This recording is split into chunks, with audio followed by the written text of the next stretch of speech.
I'm Leslie. And I'm Shelly. And we're Sisters in Ebert. Welcome back with our next movie. We're here today to discuss January Man. Oh, it's a good one. It's a good one. We haven't discussed No, our thoughts we yet. haven't. We're coming in blind to this. We've got a lot to talk about. Do you want me to start with this, or do you want to discuss? Do you want me to start with the summary? Yeah, we'll go into summary. Okay. We should mention this is a summer of movies movie. Ding! Summer movies. So this one will have a squirrel rating at the end, and I'm curious to see your squirrel rating versus my squirrel rating. I think they're going to be different. I think so. All right. So I thought, opening up, this movie, Shell, came out January 13th, 1989. Oh my gosh. It's just a few days just shy of my birthday. Yes. And the day slightly older than me. I wonder if they saw it. They probably waited until after it came out, our parents. Yeah. Because Dad introduced us to this movie. Yes. It was definitely on a VHS tape that Dad had recorded and wrote The January Man on the label. It was probably a free home box movie. Yeah, I would think so. Yeah. It is starring Susan Sarandon and Kevin Kline and Harvey Keitel, and there's a ton, and Danny Aiello. There's a lot of people in this movie. Alan Rickman. Yes! Who was fantastic. Yes. And I was super excited to... I never really pieced together Kevin Kline in anything else before. Yes. And then when we looked it up, I was very excited to find that he voices one of my favorite characters, Mr. Fischoeder, Mr. Calvin Fischoeder from Bob's Burgers. Yes. A great show if you don't watch. If you don't watch, you definitely should check out. It's fantastic. So yeah, a lot of big names in this. There were, yes. Yes. It was kind of surprising. Yeah. And because I didn't remember that. I mean, when we watched it the first time, it was summer movies, so I was probably 15 or 16. I was really only familiar with Susan Sarandon. Yeah. I had zero recollection of this movie going Really? into it. I couldn't remember anything. Even watching it, I was like, this is not ringing any bells. I'm trusting you that this was actually filmed or watched in our viewing. It was. But I really I was going in blind to this. Yeah, it made it to my book of summer movies. Oh. Yeah, when I was a kid, I used to do scrapbook sometimes stuff, and I did one for the summer movies that Nerd alert! Nerd! and this was in it, so that's how it definitely was summer movies. Yes, I trust you, but yeah, I do not remember it at all. So the movie opens up New Year's Eve with the ball dropping in New York City. I said it's a very festive apple-shaped ball. I thought it was a cherry. No, it's an apple. An apple? Big apple. Oh, it looked like a cherry to me. It looked like the stems. Now I'm wondering if we can even trust her. Listen, maybe you don't know your fruits. I know my fruits. I know what the apple is. It's not always a big apple. Maybe it was, I don't know, Pac-Man year or something. So I put 80s New York City, and this was still gritty New York City. Oh, yes. This was before Giuliani cleaned it up, and it was safe for tourists. Yes. This was it was definitely gritty, and they make it appear that way, too. Yes, and you could still see a nice film for 25 cents on, and you can, on 8th Avenue, and yes, there's definitely New York City where crime is abundant. I said there's these two, I put rich girls come out of this, and they catch a cab, which I thought was weird too because they were rich girls. You'd think they were catching a car. Waiting. Yeah. But the second rich girl they drop the first rich girl off, and the second rich girl says Gracie Mansion, and I'm like, oh, you're the mayor or something, because because that's where the mayor lives. The mayor. So they drop the first rich girl off, and she's at her apartment. Yeah, at her apartment, which is also like a nice building. But no doorman. Yeah, that was odd. Yeah, but okay. He had the night off for New Year's. Maybe. So that they drop her off, and then it's like a lot of cutting back and forth. They're just they're young. They're doing the town on New Year's. They're obviously a little drunk. Yeah, very inebriated. It was before the ball dropped.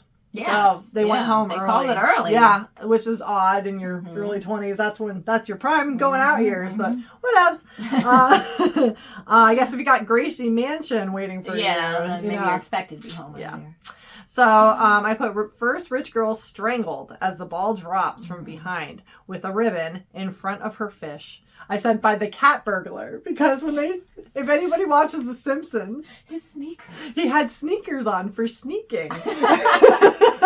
Yeah, you don't see this person's face. You just see his shoes. Feet, yeah, and maybe gloved knee hands. down. Yeah, and then the ribbon. Yeah, and the blue ribbon. Yeah, blue ribbon. Which I didn't pick up that it was blue first. Like that was like I didn't either. Until we started talking. It'll get discussed. Yeah. Mm-hmm. Okay. So the mayor wants Harvey Keitel. Harvey Keitel's pulled in, and apparently he's like the head of police or whatever. The commissioner. Okay. Yes. So Harvey Keitel's brother to help solve the murder. And his brother is now a firefighter. His name is Nick Starkey, and that's Kevin Kline. And Harvey Keitel is Frank Starkey. Mm-hmm. And they obviously have some kind of strained relationship going into it. He goes to an active fire to get Nick to pick him up. Just walks up to the jeep. Like, this building is on it's fire. Probably like a 4-alarm fire at this point. It's like an apartment building. It's not huge. They've got people like busting down windows and stuff. And he just walks up to the chief and is like, hey, I need to talk to one of your men. And he's like, well, he's in there. And he's like, well, go get him. Yeah. There, and he said, I don't know if he's even going to come out. Yeah. Because he's like, take a look at it, you know. So, Nick comes out. He revives a small child. Heroically, yes. Busts out with the child. Yep. And I said, kisses her on the forehead, as one does. I mean, sort of sweet, but also a little creepy. Yeah. I get the sentiment, but they're trying to set him up as a good guy. Yeah. But a little smoochy in the middle of the night is a little strange. Yeah. And then he asked for coffee, preferably espresso. Super winded too. Just like coffee. Yeah, because that's what I want when I'm winded. Okay. So, and I know he had no air pack on. In this burning building. It's very inappropriate fire gear. Shirley's married to a firefighter. My husband and I were watching it together, and he was like, "No air pack," and he's pointing out all the things that are wrong with this scene. His face is like totally exposed too. Like there's nothing. He had no protective covering at all. It was. Even for the 80s, I think it was a little far-fetched. But who am I to say? We don't really know when fire gear came along. I mean, like what it is today too. So like maybe that's more of a recent development. Maybe I don't know. I have my doubts. I think especially for the New York. I think Hollywood took some liberties. Yes.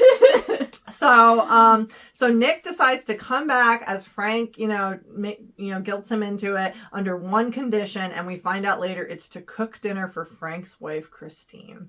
And it's like, oh, what? Mm-hmm. Why? Yeah, and Frank is married to Christine. They cut to Susan Sarandon. Mm-hmm. She is Christine sitting. It's the ballet, and she's waiting for Frank because that's what he was late because he had to go get Nick at this fire. He's busy at the fire. He can't go to the ballet. Yeah. And then Christine, it's just an introduction to her. She doesn't seem like the kindest person. Yeah. I also noticed Susan Sarandon has looked exactly the same for 40 years. She really has. And I was like, how old are we supposed to be here? I was very confused. Yeah. I was guessing 30s, but again, everybody looks older back then, so it might. I looked it up. She was 43 at the time of filming. Okay. So I don't know. Did you look up how old Kevin Kline was? I forgot to do that. No. Okay. But yeah, I know he's I think he's in his 60s now. So really? I think I might be wrong. Probably in 30s. Yeah. Or 40s. Yep. So, because I did forget to look. I got a little distracted yesterday. We had an unexpected wake up from the baby earlier than expected. Got in the way of your movie viewing, eh? Yep. So again, we cut to Nick's apartment. And there's Ed, who is Alan Rickman. Yep. And he is painting a nude girl in Nick's apartment as he has because Nick has the light in his apartment. It's very important. He needs the light. I think that all 80s movie were required to have a little bit of nudity just to pull the people in. Yep. Nick comes in to ask to borrow his own table, which, okay. It's an odd relationship between this. Yes. There's detective turned fireman and this painter. There's just a black cat roaming around and a bird. Yeah, some sort of parrot. Yeah, a parrot that talks. And Alan Rickman goes with Nick to get this table, and he tells the girl to wait there and don't molest anything. I was like, oh. The mayor reams out the other police chief, which is Danny Aiello, because I wasn't keeping them straight at first. Yes. Yeah, It was confusing. A lot of head of police, going on. And then, there's also a lot of yelling. Very aggressive right off the bat. Yes, they went from 0 to 60. Like, just have a conversation first. Danny Aiello was very mad because whatever Nick wants, he gets. Mm-hmm. And and he's very angry. Nick's there. They all hate each other, and it's upset about it. Yeah. But the mayor is insisting upon it. Mm-hmm. I was so confused by why. Like, am I supposed to know at this point? Yeah. Like, what's happening? I know. I was same. Confused. So Nick is there. We come back to Nick's apartment. He's shucking oysters, and the knock on the door, and he said it's open for 2 years. And here's Christine walks in. She used to date Nick, not Frank. She was a regular person back then, because we look at the pictures that she found. She's just rifling through his stuff as he goes in the other room to change. You knew this woman's coming over. Why weren't you dressed and ready? I don't know. Yeah. It was odd. And he purposely tries to make things she hates for dinner. Mm-hmm. Like weird food. It was just like I put a whole octopus on the table. A whole octopus dinner is what I wrote. Yeah, it didn't look very appealing. He offers her some wine, and she asked how much it cost, and he said $6, and she said she doesn't like anything less than $20, and I'm like, okay, yeah.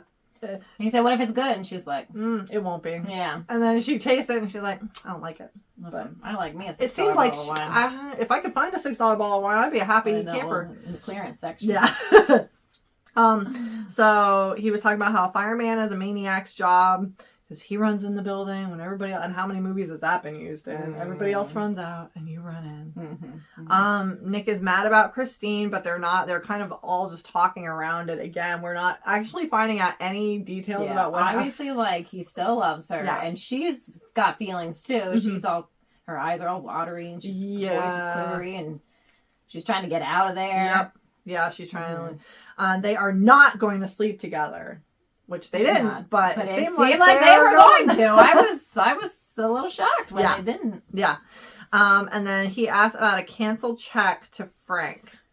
I was so confused. Me too. I was like, am I supposed to know what this Me is? too. Yeah, because I guess the last time they saw each other, there was a canceled check on the table, and then when she left, it was gone. Mm-hmm. So he assumed she took it. Mm-hmm. I don't know what this check was for. I don't know what it was supposed to imply.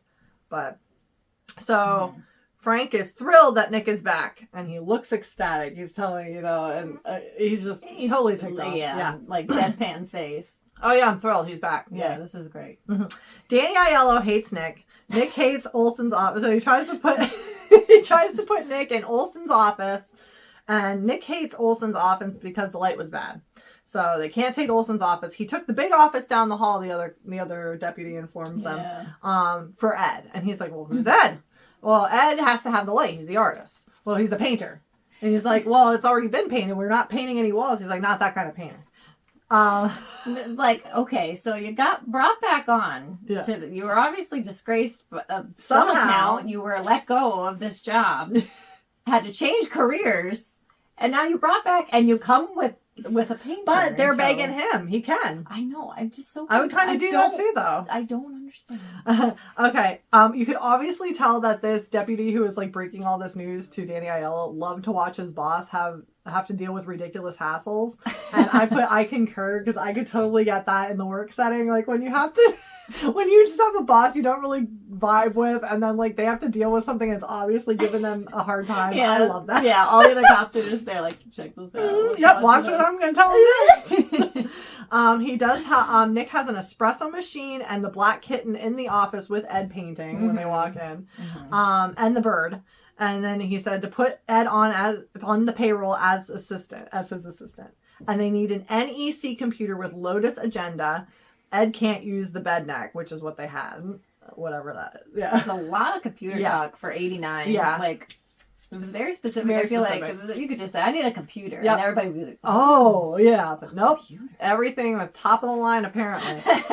So then Nick is going to a funeral. And it was for the murdered girl who we never did. We find out her name? I didn't pay attention. I didn't. Yeah, I, didn't I think they mentioned it once. If so, yeah. And but the best friend of the mayor's daughter. Yes. And then as Danny Aiello walks by, the parrot goes, "Up yours, copper."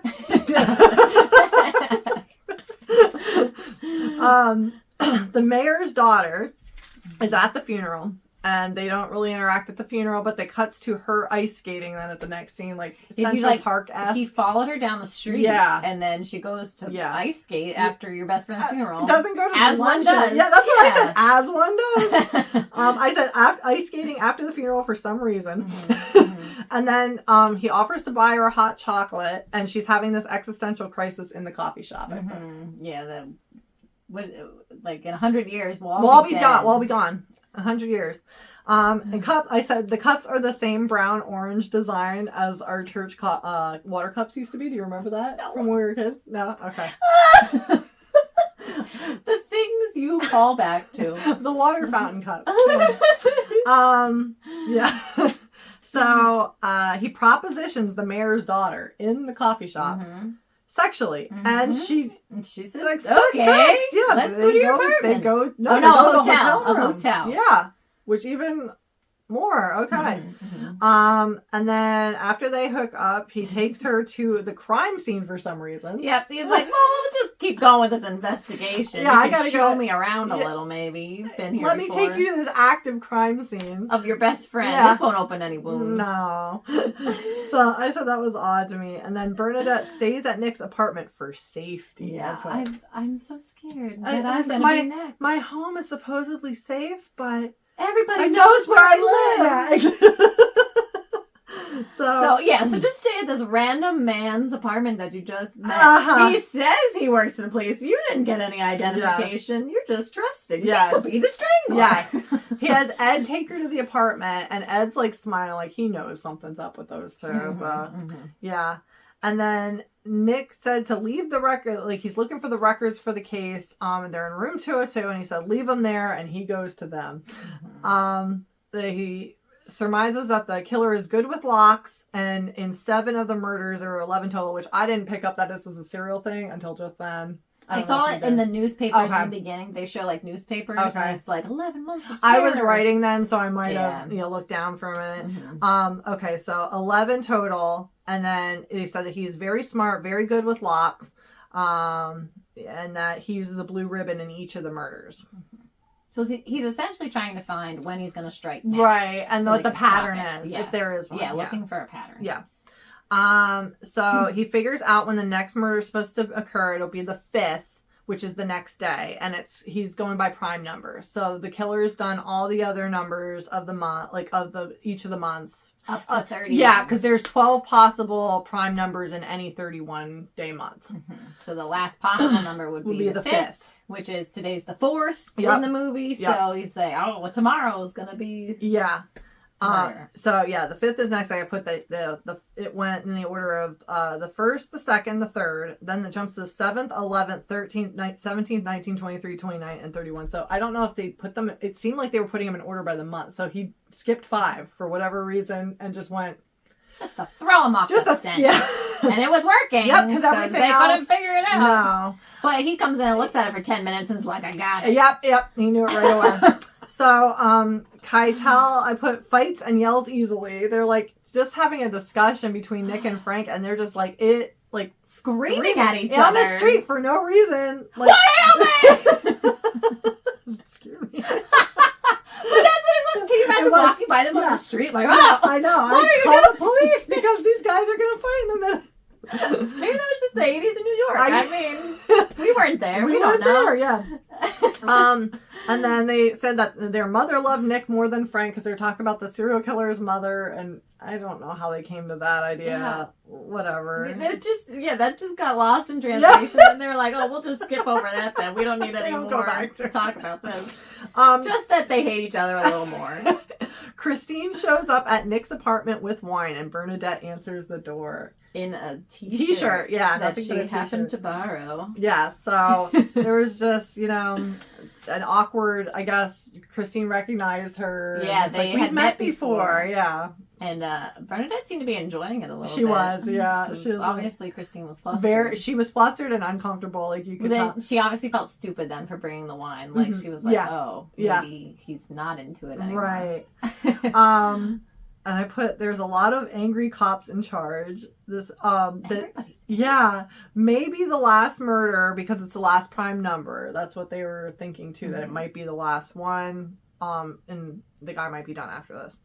And Christine and Frank and the mayor bring up the canceled check together. The three of them are together.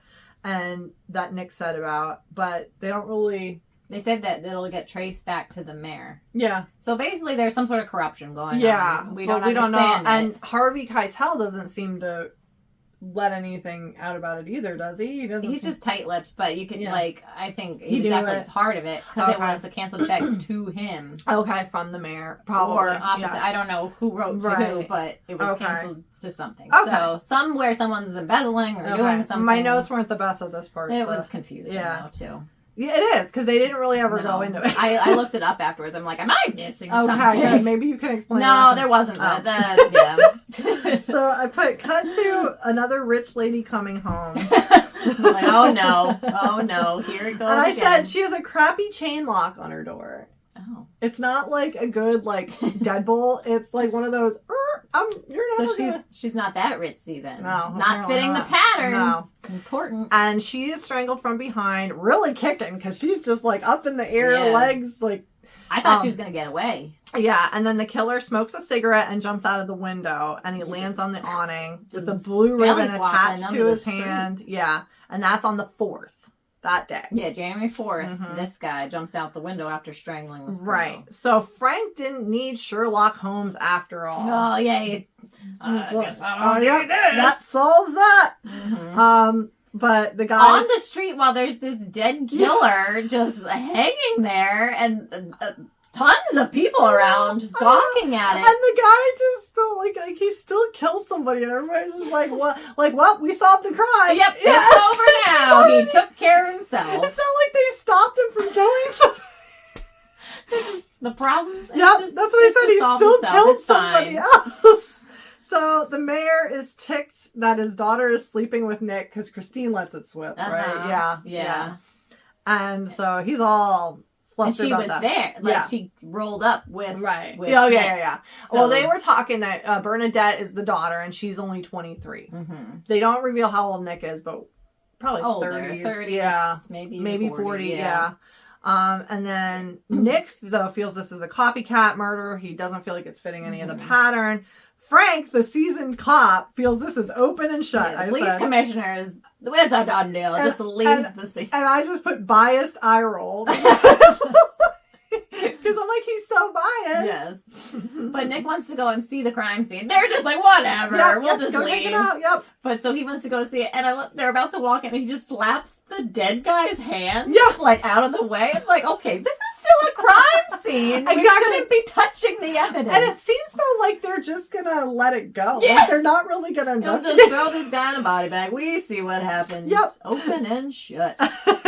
So Frank can't wait to make a statement and about how it's over and done with and he's got it solved. The city can rest. And then I said a cop dressed like a pimp drives Nick home. Did you notice that guy? He had this fur on and a hat. I was like, who are you? Jazzy ensemble. Yeah, it really, And he's like, well, thanks. And it's like a cop car. So yeah.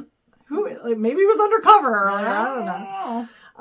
And he said, the January man is going to get his January girl. I was like, ooh, good line. Yeah. Whenever they say the name of the movie in the movie. Yeah, that's what I said too. I was very excited. Yeah. So Bernadette comes over and says, go to sleep, and tomorrow after a good breakfast, you're going to catch the killer and save the girl. And it was just okay. Because he was very flustered because he knows it's not over and she's still sticking around. Yeah, she's still hanging out in his apartment.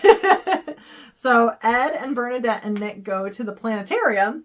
As one does. Well, he got an epiphany. That he thought maybe because she said in 100 years we'll all be dead anyways. He's like, but the stars will still be here, and he's like, the stars, so. Which I don't know what made him clicked think, about stars, like how that connected to his findings in the evidence room. But we got there somehow. So now let's go on a field trip to the planetarium in the middle of the night. I mean, it's fun, but I enjoy the planetarium, but it's still a little strange.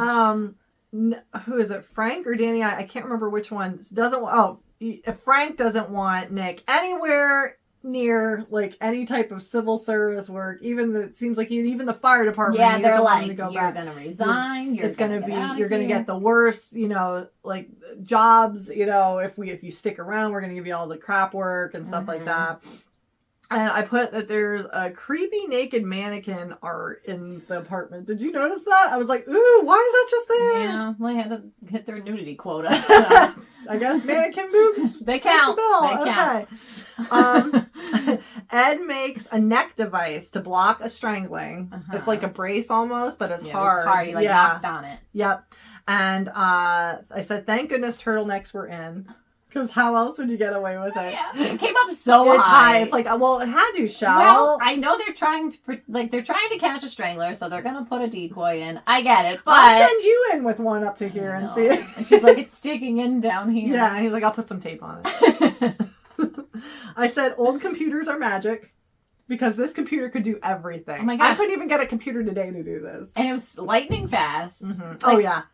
I was so good. Like, they're writing a program, basically, putting in the city, like, making a model of it. And, and it's like a map, like a Google map, essentially, of the city. And Nick is telling Ed, like, do this with it. And he's, do this just type it. Yeah, and just do these buildings. And put it here. And put it like this. And he's doing all this. And then he tells Ed to do something else. And Ed gets up. And then Nick just starts to do. I was like, you know how to do this. Why weren't you just doing it yourself the whole time? Well, and this is like a DOS system. What are you going to do? I couldn't even play Dad's golf game. Yeah, we had this old computer that Dad brought home from work throw out to put in this floppy disk of a golf game that we couldn't figure out. But yeah, they could just do. So, I said the buildings are hit in the shape of the Virgo constellation. That's where he got the stars. Like he was pinning where each murder was. Yes, so the buildings make the shape of Virgo. Yes. So there's one star missing, and that will be where they find last building. So we got location. Yes. So we gotta find the floor and the window that this is gonna occur in, and the windows and the floor are making like a music. I actually enjoyed this part. So Bernadette and Nick are sitting there, and they're like, "It's like music. It's like a music staff." So they're going bum bum bum, and they're trying to like sing along to place it, and then they sing the words, and it's. I love my calendar girl. Yeah, it's the calendar girl. And I got goosebumps. I was like, oh, that's good. That's clever. Yeah, I have that song on my MP3 player. I love it. Just used on an MP3 player. I do. So... my iPod.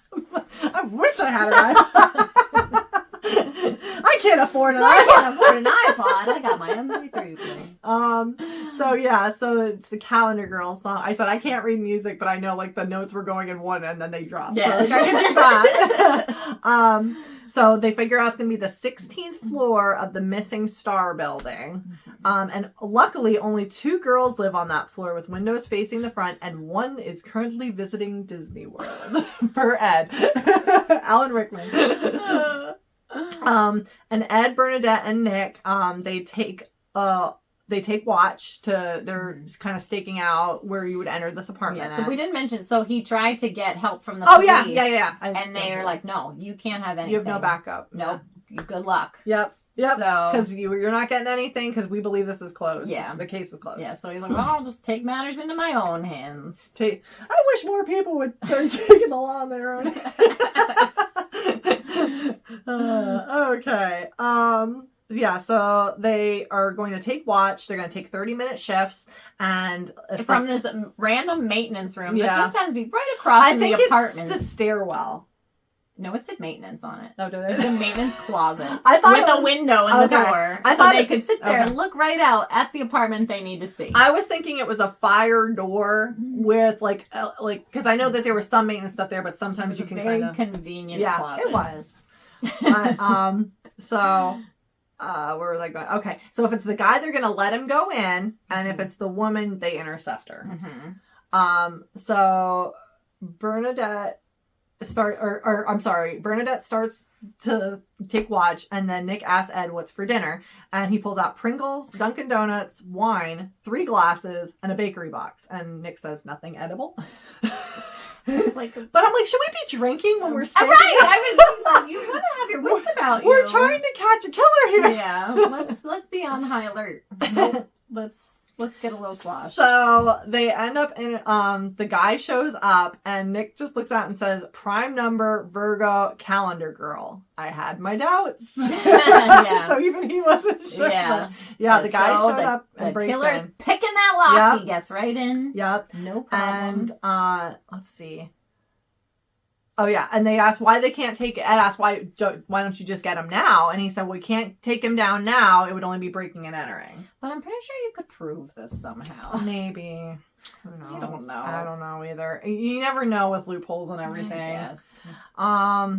So they save the woman because she comes up to the door, and then they grab her, like, and cover her mouth, and like bring her in and say, "We're police. Yep. This is what's happening." So that she doesn't scream. Yeah, and so she's like, okay. And then she just looks up at Alan Rickman, thank you, and then passes out.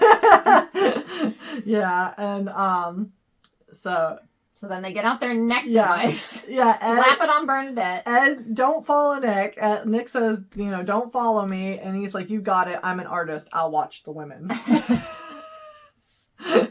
So they don't have a gun, but he has found a sledgehammer. Didn't even bring anything. Yeah. Found this in the maintenance room. That was convenient. So the sledgehammer. No, he did have it walking in. Oh, okay. He tucked it in his coat. I remember thinking, like, what the heck do we have that for? Okay. A cop's tool or a fireman's tool. I thought he was just like, no, I have this. No, okay. He did have it going. Okay. So they send Bernadette in, and then Nick goes after her, and the sledgehammer's not working on the door. Yeah, he's like, just start screaming. Yep. And I'll start breaking down the door. Well, he's not a very good fireman, apparently. No, that's this what is the world's strongest door. I was like, why not bring an axe if you are a fireman? But whatever. And then Ed starts to help as the murderer flees, because the murderer's trying, they were struggling for a while. Yes. Because he couldn't get the door open. Yeah. And then he does the whole, I'm going to arrest you now. The guy just runs by. It's like, okay. Nobody does anything. Yeah. And then, there's neighbors watching. I put bumbling down steps. Yeah, because he's watching. And I said, people watch as Nick is dragged down the steps by the string or by his feet, because he's holding on while this guy, they're both just it's a lot. Yes. And this is where it got really ridiculous for me. When I looked up the movie, it's labeled as a romantic comedy / thriller. Oh. And I was like, this is very heavy to this point. And this is when it became the comedy. There were a couple lines. There were little lines, but all movies kind of have a little fun. Yeah, that's true. But this is slapstick, falling down the stairs. They're fighting. They're doing he's kicking him in the face. Yeah. It took a turn. And it's stop kicking me in the face. I hate that. Yes. Why would you say that? Don't tell me that. Right. But that's where I was confused, because this movie was trying to be a little bit of everything. Yes, yeah. And then finally Danny Aiello decided to help Nick, and because he respects him, and he sent out backup. But how did they? Yeah, Bernadette called. That's she called. Didn't call 911. Called the precinct directly and said, "Hey, we need help now at this address." But wouldn't that be better than 911? I don't know. I don't know that 911 would respond like that. Maybe, but so they said. When did 911 become a thing? Because I need to look that. I remember hearing about it a while ago when I was watching some true crime thing, but I don't remember. Yeah, maybe it wasn't as prevalent. It might not have been a thing yet. Yeah. But so Susan Sarandon, Christine. She's at the precinct at this time. Yes. So she sees where they're going to the address. So she just like, well, I'll go there too. Because she left Frank. She's been staying at a hotel. She left Frank, and she's gonna. They just go to the scenes of these horrific events to get their personal business taken care of. First the fire, now this murder. They do, and then happening. The victim walks up, and she's like, "Where's my door?" Yes, you see, we're busy here, right? And Bernadette just yells, "It's on the Yep. floor!" So I noticed then the killer's in blackface. Yes! I didn't understand why. I mean, he was trying... No, I get why, but it's like... But I said, wouldn't that be obvious when you're fleeing the scene then? Yes! Why is this guy on the subway in blackface? Yes. Yeah, getting to the scene that's true. is another... Because he wasn't passing even before the scuffle. No, yeah, he didn't. He had a wig. He had a wig, but he wasn't past, like, you could see it was blackface. It was obvious. Yes, it was an odd choice. Yeah.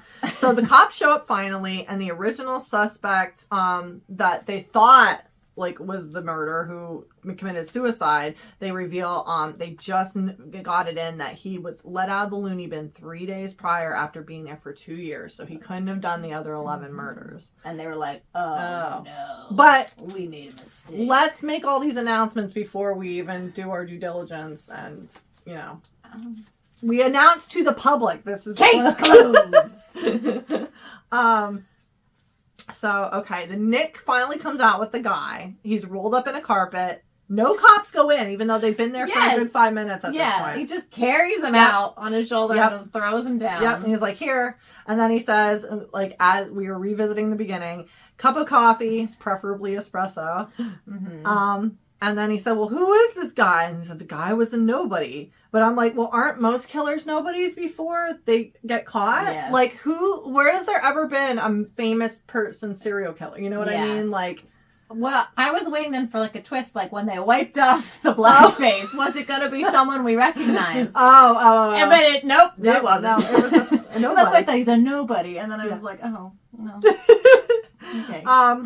So then it's revealed that Christine found the canceled check and gave it to Nick. Yeah, she hands it to him. Even though Nick turned her down. Uh-huh. Yeah.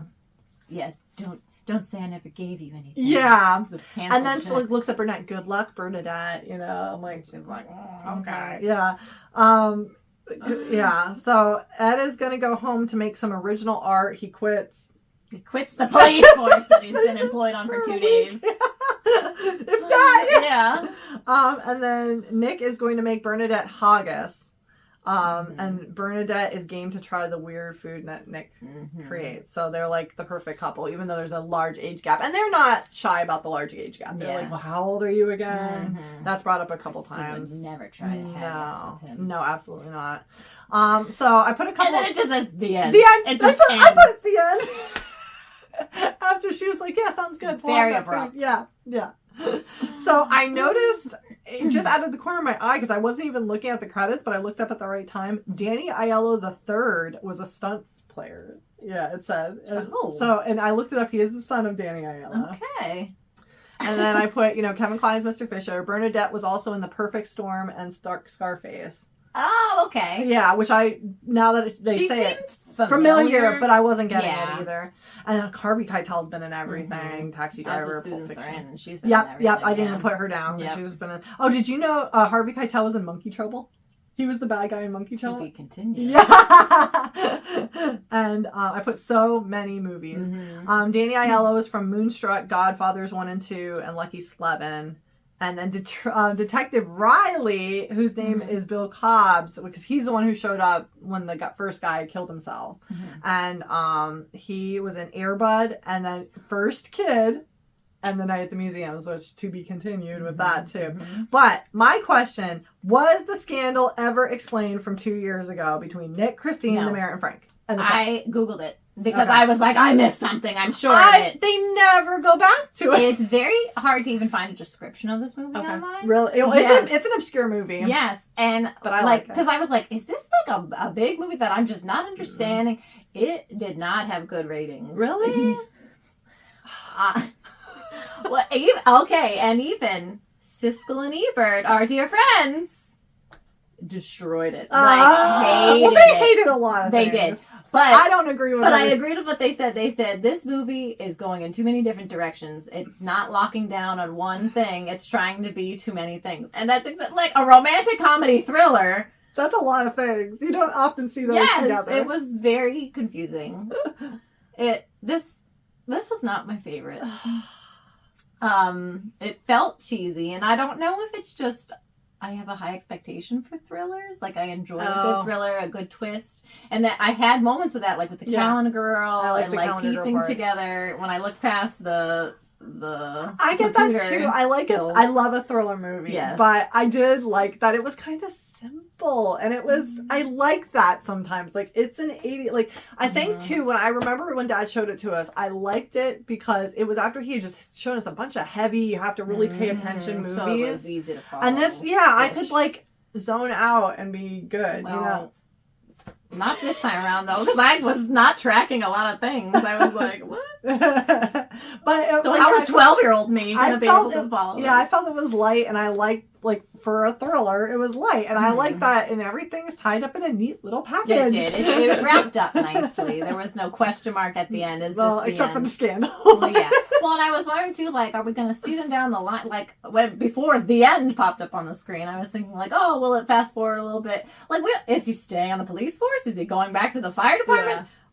This is all up in the air. It's kind of surprising, too, that it didn't do better because there are so many big names in it. That's true, yeah. Like, that was a lot of... It's not like one person's carrying the whole movie. Mm-hmm. Yeah.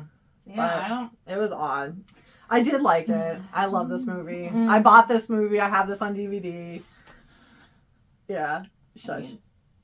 It was hard to track down, too. It was, but it's on a lot of free streaming things. Yeah, now like, it is. It wasn't back then. I watched it something like one of those free things that had like commercials. Yeah. And so like every time I had a commercial, I was like, ugh.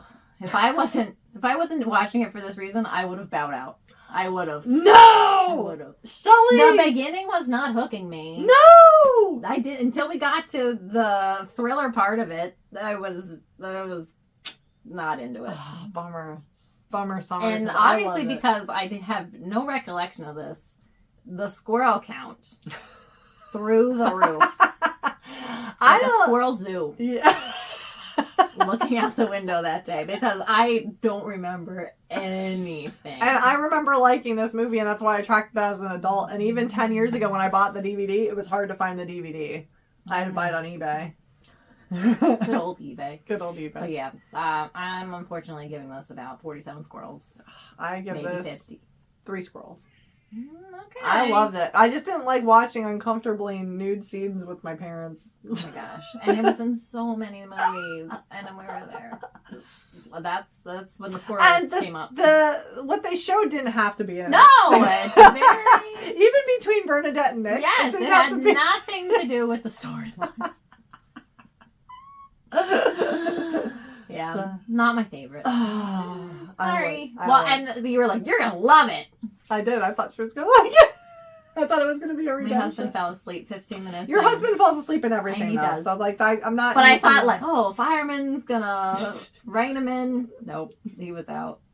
He woke up at the end. He's like, is it over? Yep. Yeah, it is.